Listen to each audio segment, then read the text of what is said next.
to be a very important art that may have been lost in some parts of our country. Thank you, Daryl. I totally agree with you, especially nowadays. Okay, good morning, everyone.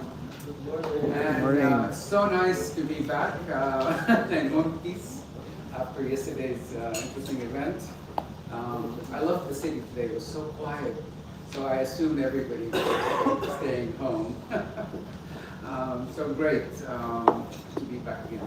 Okay, so today I thought I bring something that is really close to my life, diplomacy. I mean, my dad was a diplomat, and I followed suit. So I worked for the UN for 30 years. The UN is a diplomatic organization, basically. And I thought I look at diplomacy and see how AI can actually affect it. What is the impact of AI on diplomacy? Would it change it? And the reason I thought of those two fields, they are separate. They're two separate domains. Yeah, one is about training machines to become like humans, and the other one is basically about international relations. But both deal with the same challenge. Yeah, they both deal with very, very complex challenges. Going as back as Sun Tzu and the Congress of Sparta, before the birth of Christ. Diplomacy was defined as either basically relations between kingdoms or relations between warring parties like Athens and Sparta, and how to make peace. And it continues to be. However, it has taken a lot of reforms, a lot of different shapes, and the UN is actually a product of that long process that was at least 2,000 or 3,000 years ago. So I thought, okay, let's see if we can combine both. Yeah, and so again, I'm treading on uncharted waters, and I need your help. You tell me, you're the judge. You tell me if this is a good idea or a bad idea, or just leave them alone. I don't know, but let's see. So first, I'm going to basically tell you the real justification is because now we are in a really uncertain geopolitical situation. And whenever politics become uncertain, I have noticed over, again, 1,000 years, that countries or tribes or kingdoms, they immediately renegotiate treaties. And that's a very interesting observation. And I've heard it from several people. So, under the current administration in the United States, this seems to be what is happening right now, and we expect a lot of treaties to be renegotiated. Well, maybe even the borders will get renegotiated. Maybe even names of gulfs get renegotiated. But we are really in this era of renegotiating everything. And I thought, okay, if that is the case, then how can countries who will be affected by these renegotiations improve their chances? Yeah, because not all countries are the same. At the UN, every country has one equal vote, but in reality, we know they're not equal. Some countries have more resources than others, and the UN have always tried to have those countries with less resources have a better chance of negotiating treaties. And I thought maybe AI can help. And the UN is actually starting to do that. So I'm going to argue that when the world is in something like this, call it uncertain geopolitics, when we are in this environment, and because all the treaties are going to be renegotiated, including UN treaties, like the COP, for example, the climate change process, the wars, Russia, Ukraine, Gaza, Israel, a lot of these things are going to be renegotiated as if starting from scratch. I will argue that in the negotiating process, people will expect governments to exceed the existing processes. We're not going to go back to the same old same. I've been following actually a few negotiations of the UN, and there are big expectations to go way beyond. So how do you handle that? You need to go back to the historical record, and you need to do it very, very quickly if you're a diplomat, and you're supposed to go present the position of your government at the UN in front of 200 diplomats.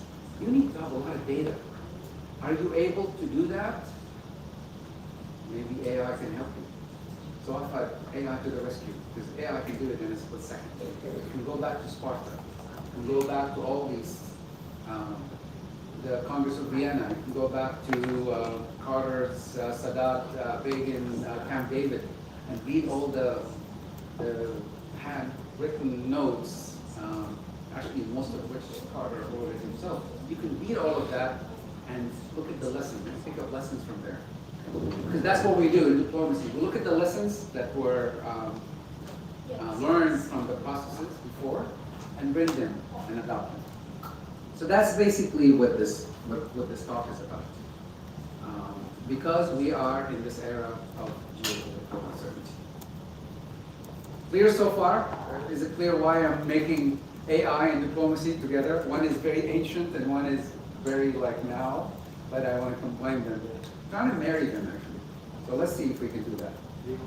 And you guys have to help me. So, the UN actually has started that. I know the library at the UN in Geneva, if you're interested in this subject, go to Geneva, visit our library at the UN building in Geneva, next to the lake. It's called UNOC. And they have a library there, and in this library, they actually do have a program that teaches diplomats and others, like students and academics, who are interested in combining AI and diplomacy. They're trying. And from experience, they have found that actually it helped countries not only enhance their political position vis-a-vis other countries in negotiating, but also make them more accountable, more flexible, and actually create trust between the various diplomats we may meet. So let's go and see how AI addresses diplomatic needs in negotiations at the UN or in any other forum. And I'm gonna just give you a few pointers. But before I do that, let's ask this question. What is diplomacy? Can anybody give me? What do you think diplomacy is? What is it about? Listening. Listening, yes, active listening, very important. But what does active listening in a diplomatic meeting really means? Is it the same as when you're talking to your professor, your wife, your husband, your son, or different? I didn't use the word talking, I said listening. Ah, listening, yes. Listening actively in diplomatic parlance means sometimes you have to concede to the goal of your adversary. You have to let them win. This is how diplomats interpret active listening, by the way. My dad actually taught me that. So you go to a meeting and you want to demand that your adversary change their behavior. So it's about behavioral change. Not because you hate them or love them. No, there is no love and hate in diplomacy. It's basically a state asking another state to change its behavior. But you do it in a way without stirring the pot. You do it in a way without getting anybody upset. Nobody yells at anybody at the UN. Rarely. In parliaments, I've seen people yell at each other, but not at the UN. I guarantee it. It never happened. I worked there 30 years. I've never seen a diplomat yell at another diplomat. So, diplomacy actually is an art of demanding change without stirring the pot, meaning without making them upset. And we do it very quietly. We do it behind the scenes, behind closed doors. And we know it's successful when everybody leaves with something. You make something, I get something, you get something. So sometimes you want, for example, a particular country to reduce CO2 emissions, yeah? And they don't want to do that. So how do you get them? Like, you send the diplomats. The diplomat will negotiate the reduction of CO2 emissions, and this was done actually in China and in India recently. And the way they did it is by acknowledging some historical inequalities between the West and the East. And when that was mentioned and was acknowledged, then the Chinese and the Indians said, okay, we will concede to some of your demands. We will lower our emissions, but you need to help us. You need to give us some financial incentives. And they worked out a deal. And it worked. So we managed to actually sign a treaty that said, okay, we are going to reduce CO2 emissions, or we're going to fix the borders, or we're going to actually have a ceasefire. But that's how you do it. That's how diplomats actually reach agreements. By acknowledging the past, bringing it forward to the present, and then somebody has to basically compensate somebody. So you need to lose a little bit. You cannot just have a complete win. Otherwise, Sparta and Athens have proved that it doesn't work. So that's part of active listening.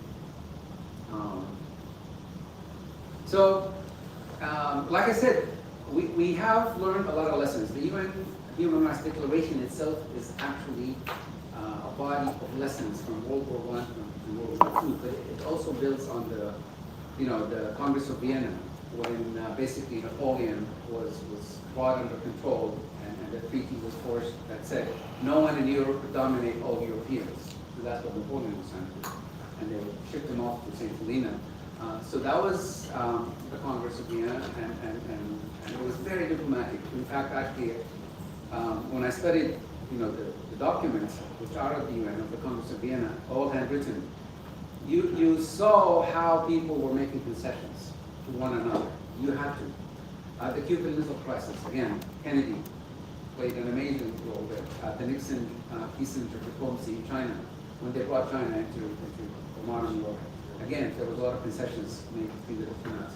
The Oslo Accords, Yasser Arafat, and the Israeli side, a lot of concessions. Actually, shortly after Oslo Accords, I ran into Yasser Arafat at the UN. I was at the Garden and I was going back to my office after lunch, and here comes Yasser Arafat with his people. And I'm like, you're Yasser Arafat? He goes, yes. And I said, well, I can introduce myself. I'm Osama. And chit chat. And then I told him, look, I was really impressed with what you did in Oslo, because I was reading the documents. And he said, yes, we have to. So how did Yasser Arafat get concessions from Israel? You know what he did? He said, look, if you give us a small area in the West Bank that we can govern ourselves, we will ensure your security. We will secure your area in return. We Palestinians will secure Israel. And I'm like, okay, you got it. So he gave up something in order to gain something. So that's the art of diplomacy. Yeah. Camp David, Carter. If you read, the minutes, he wrote it himself. He had a lot of researchers, just like AI now. AI does the research for you, presents it to you, and then you go and you look at what you like and you say, this is my position. Carter did that actually, but he did it by hand. So his people gave him everything about Begin, everything about Sadat, and then he picked and said, oh, okay, I'm going to say this, I'm going to say this, based on what this guy liked, based on what Sadat likes to hear, based on what Begin likes to hear. And he noticed that Begin has many grandchildren, so he ordered his people to take photos of each grandchild, put them in a beautiful frame, and he presented them as a gift to Begin just before Camp David. And that gift changed Begin's position at the last minute towards Sadat, and they were able to make a peace, those two countries, by giving him those photos. But who gave him the idea? Basically, the documents that were written about Begin and his family. So that's part of diplomacy. Moving on. So let's unpack now, diplomacy a little bit. So here are like a few pointers. Those are basic principles, we can call them as such. So you need to understand the other side. You need to understand their power. You need to understand who is more powerful than who. Who are the players? What are their weaknesses? What are their strengths? Yeah, every diplomat does that when they are before they go to a meeting. They must know who is their counterpart in the other country, and then they anticipate shifts. They never say, "Oh, this is how it is, and it's not going to change." No, they are prepared, and the Japanese actually are very good at it. I noticed, like in their meetings. So let's say somebody just comes and says, "But no, something happened, and we would like this." So you must have an answer ready. You don't sit and think. You gotta have it prepared in advance. So that we call that anticipating shifts in negotiations. And also, you need to make sure that your relationship with your counterpart is very, very nice. Yeah. So you take each other out to dinner. You go to a party together. You go dancing together. You exchange letters. You even include families, maybe your wives, your husbands. But you want to build trust with your counterpart. And as Daryl said earlier, listen actively. Listen actively means you must concede. Communicate clearly. Listen to what they want, and you may say, okay. Even if they say something wrong about you, that you disagree, but you don't say that you're wrong. Never. You say, my head told me that once. Yeah, maybe I've done that. But maybe, in the future we can fix it. Something like this, yeah? You adapt to the circumstances. You need to collect real data, and this is where AI comes. AI is excellent. You can go back to the Vienna Congress, or you can go back to Camp David, and you look at all of the lessons. You just tell the ChatGPT, give me the lessons from Camp David. They'll list them for you.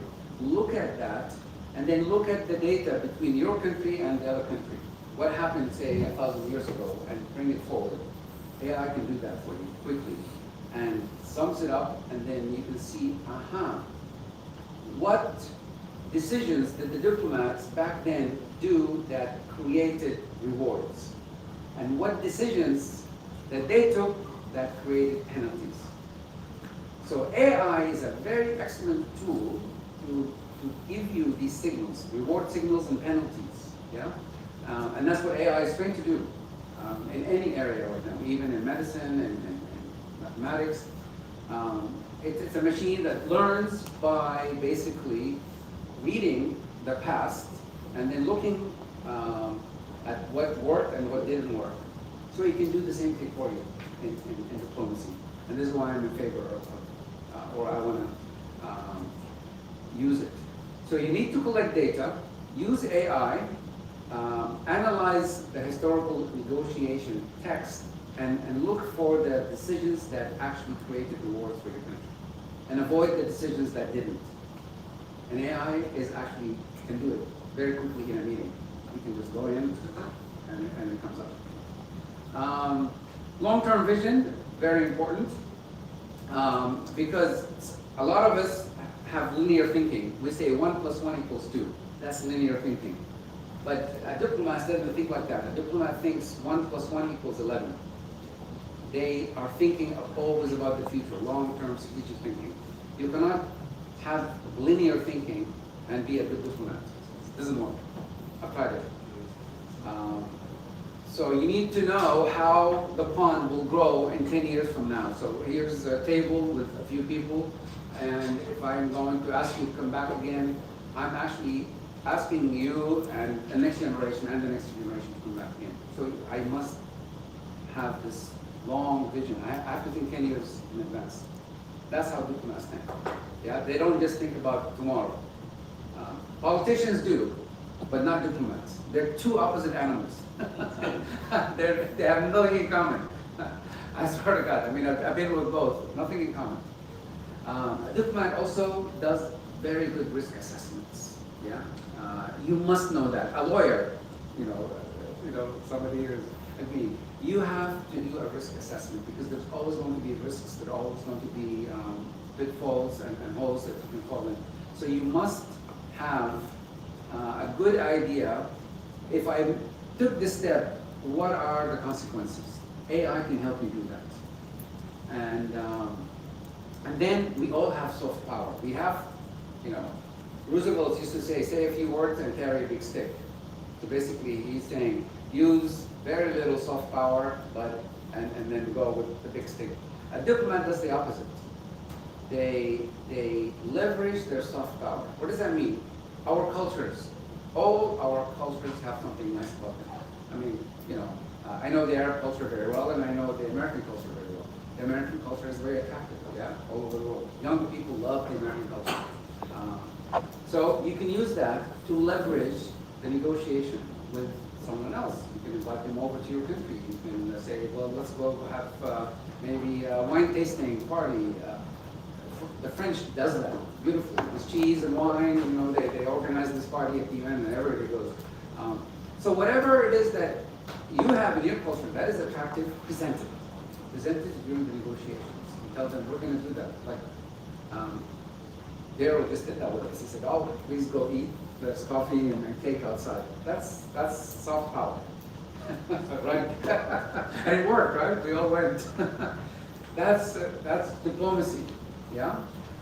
Lastly, if that doesn't work, then you come to your economic power. And that's what Mr. Trump, I would argue, is doing right now. He's using basically America's economic power to get countries to play more fair. Because he's saying the game is not fair. Everybody is taking advantage of America, and he wants to fix that. So that's why he's introducing these tariffs.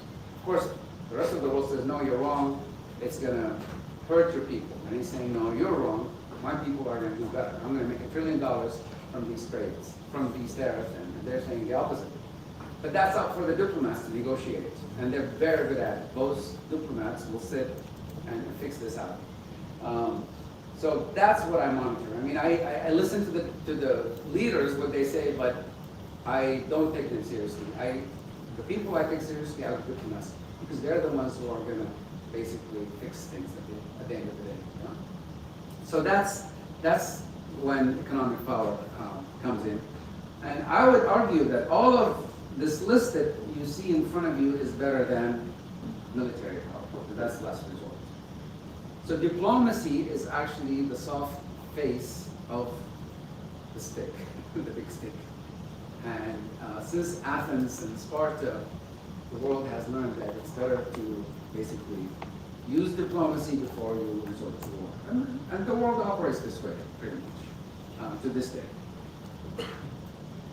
So, taking the history, now I gave you an idea about how diplomats operate, and they've been doing that for almost 1,000 years, and bringing it today, I would say, here's what a diplomat that uses AI can do and should do, in my opinion, because they are the lead in the universe. So first, all the insights that you're going to present about your country to your adversary or to the other side has to be real data, timely. I mean, like I said, AI will tell you what worked and what didn't. So list everything that worked in the negotiations going back 100 years or 200 years and bring it forward, but compare it to today's data. Don't get stuck in the past. So develop data-driven insights, yeah? And then do a scenario simulation. They always do that, diplomats actually. I mean, I've always done 3 scenarios. So if A happens, what will be the response? B and C. This is part of risk assessment. Yeah? So before I go to a meeting, I have these 3 scenarios in my head. And then you must have access to your knowledge. So take your computer with you, take your ChatGPT or DeepSeek with you, and get feedback immediately on the spot. In the old days, people would come to meetings with big files this thick. I was one of them.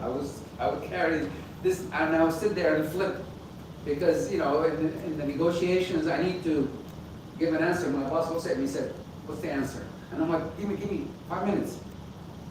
That's gone. And now I just do it here. And within a second, I have an answer and I spit it out. So this is AI. This is the beauty of AI. And then we also do something called adaptive governance. That means, countries are not equal, yeah? So let's say a superpower sits here and they try to skew the data in their favor. Because they're using their leverage, their economic power, their everything above them. We need to work against that. So you adapt the governance mechanism to your advantage. The UN does that very well, actually, and they're using AI now. And they say, sorry, yes, you managed to reduce your CO2 emissions, for example, in a particular city, and we have not yet, well, because we don't have the resources. And then if you want us to reduce those emissions, or you want us to change the border, or you want us to have a ceasefire, well, we need these resources. So that's called adaptive governance. We adapt the governance mechanism in the meeting slightly in your favor. And AI can do that for you. And then aim for equal participation. That's very difficult. It's very difficult. It's like bringing, a father and a child. The father has so much knowledge and the child is still learning. You cannot treat both as equals. Nobody will take seriously anyone that has less knowledge than them. You cannot have a meaningful conversation, can you? With your child or with someone. Let's say you have a PhD and the guy has a BS. You're not going to have a meaningful conversation with that person. Same thing with governments. They do not have meaningful conversations with you. I'm sure Daryl has seen that. Unless they feel that, oh, we are equal. Then you have a serious problem. So AI can actually elevate your knowledge level immediately on the spot, and that will improve your chances of being taken seriously and being listened to actively, hopefully. So when I look at how AI actually has helped these processes here, I see actually a 30 to 40% improvement in reaching a consensus in negotiations between various countries. 30 to 40%. That's cutting our time by half. That's an amazing saving, yeah? It saves not only time and money and resources, but also emissions and whatnot. So this is why I felt, AI is actually up to the par. We can use it in diplomacy.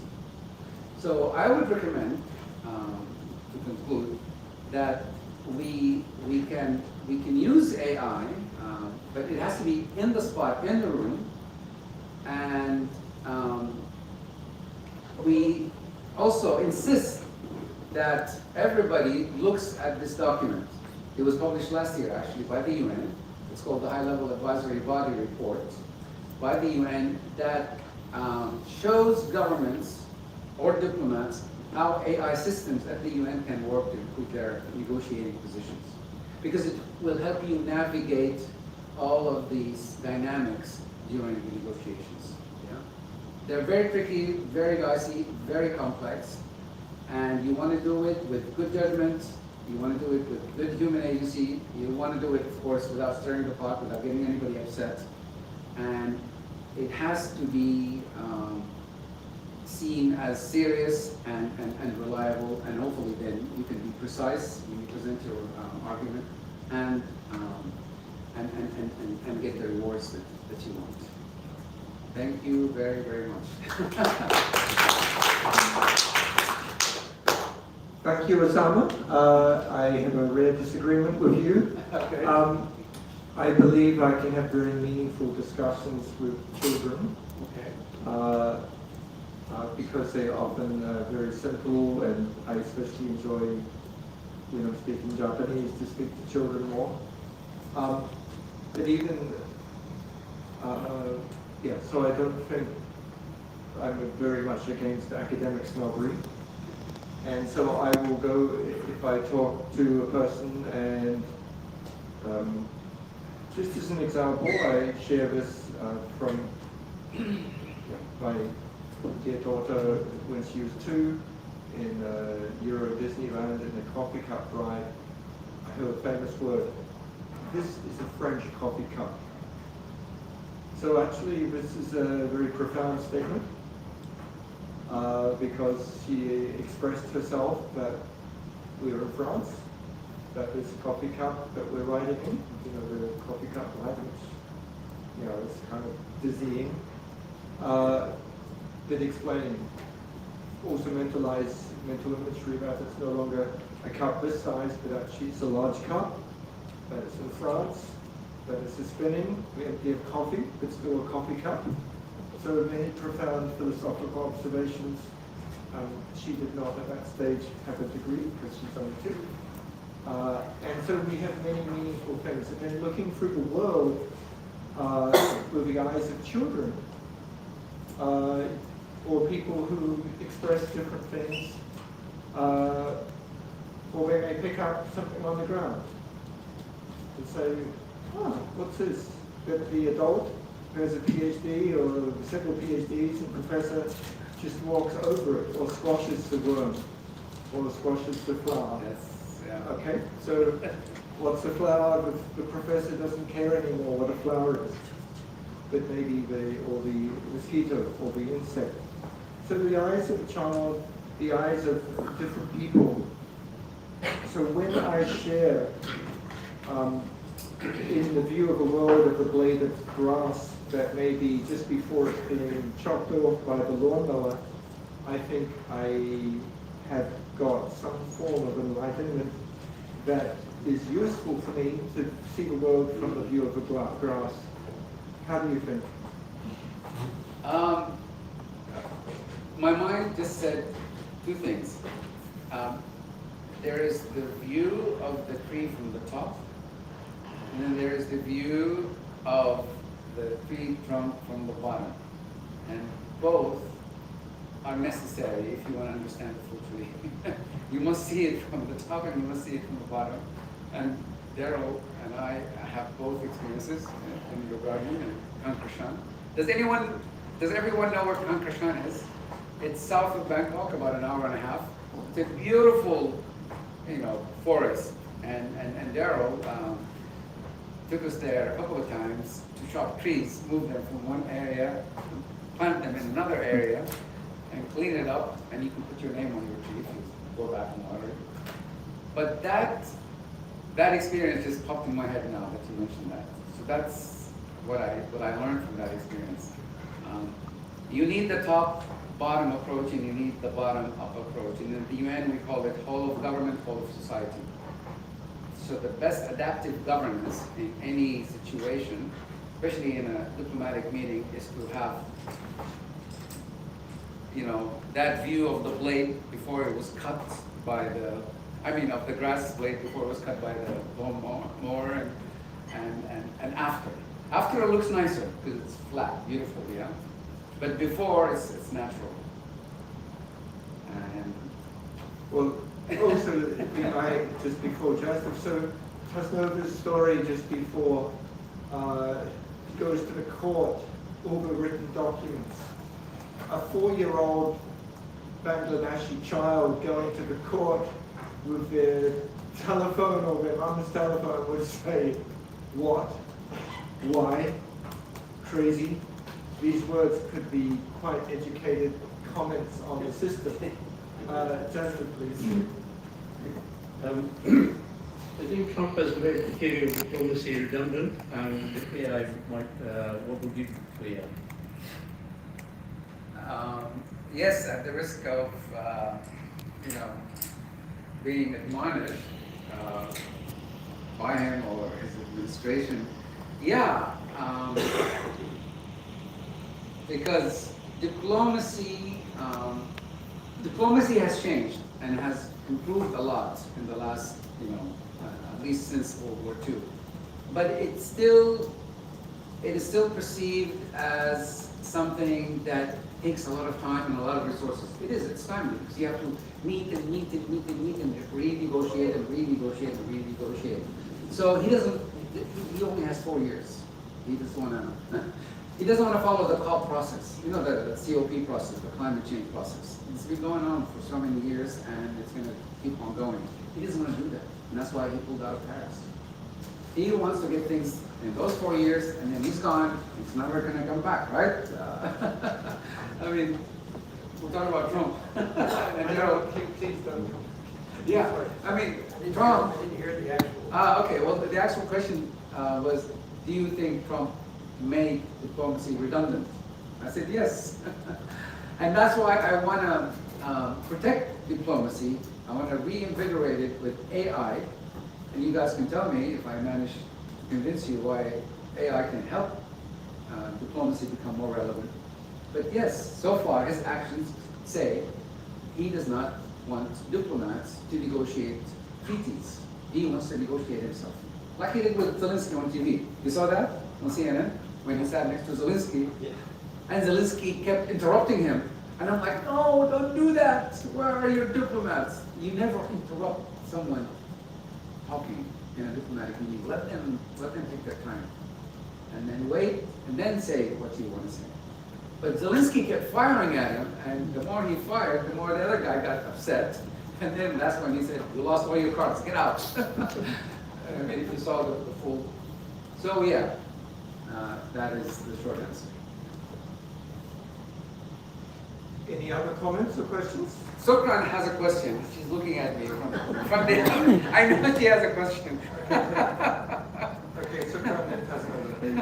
I am so sleepy, thank you. Also, I thought I wake you up. because of the painkiller. Yeah, you are right, but I agree with some things. AI give us deep information, but the people didn't understand very well. Why? Because you came here but the flight. You don't know anything this road. I came here, for example, by the bus or by the boat. I learned everything. I know why or which is necessary because the internalized.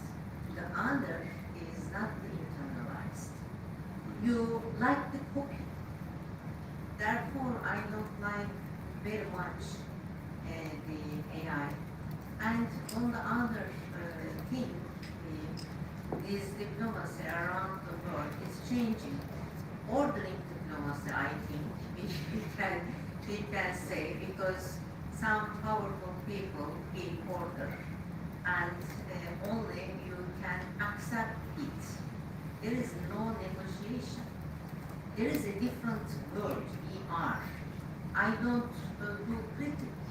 Everything is changing.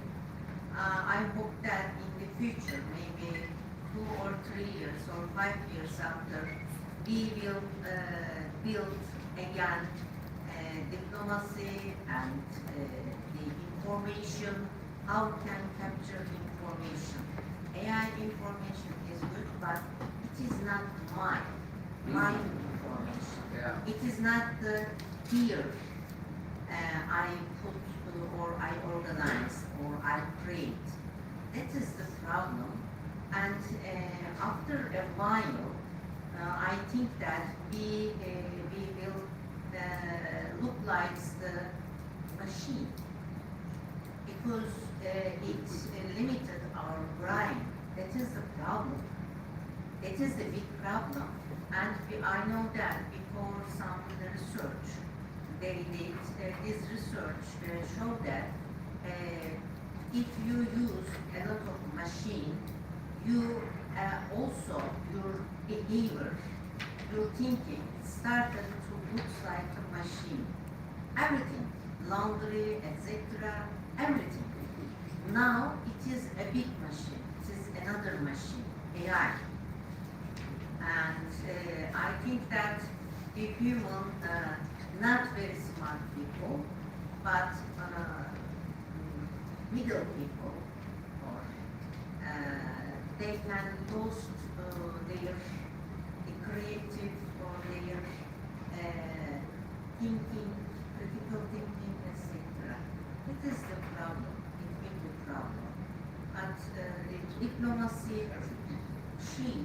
because ordering diplomacy, unfortunately, this is law.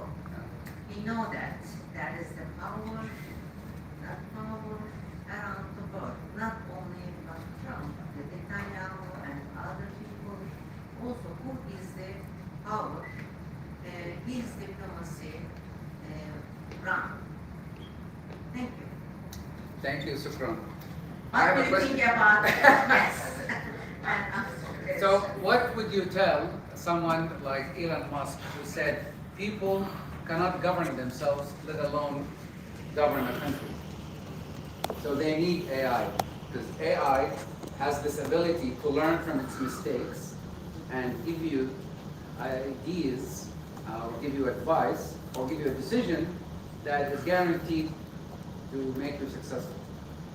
For example, in investing, it will guarantee that you will make 20% on your investments if you listen to the AI, and it's proven. So what would you say to that? So we have one final comment or question from Hasnola, then we go to Yeah. next person. Thanks, really enjoyed this because it just made me realize, when you were in law school, you were asked to have a poker face. You're gonna have facial expressions because the other side will know whether you have something or not. And also, I have to say, be diplomatic. Don't take any side, just try to be neutral. I think that's the diplomacy thing that comes from there. But I've had a bit of a difficulty trying to connect, we have diplomats working in embassies. And is that what you were trying to connect AI with? Yeah. How to be a good diplomat? Excellent question. Yes, the diplomats are mandated to negotiate on behalf of their government in international fora, like the UN, for example. So they are actually very special people. One of their Lots traits, of privileges. yes, They have lots of privileges. The privileges help, but they have special training, special education, and they never crack under pressure. This is one characteristic of a diplomat. You don't crack under pressure like a Rolex. Always look beautiful. You never show signs of discomfort, no matter how difficult the negotiation is. I saw those. Those are Yeah. related to kind of You- the personality of. And now I'm saying I can help the diplomat perform better with AI, because AI, well, there are 3 types of AI, yeah?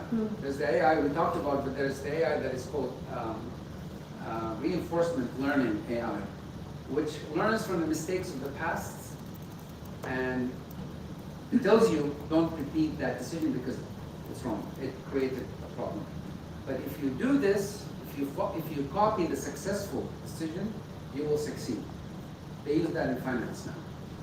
So this is why I focus on reinforcement learning AI, not the other 2, not the supervisor or the unsupervised. Yeah, now that makes more sense Yeah. because So that's what I meant. So sorry if that there wasn't is clear. basically Yeah.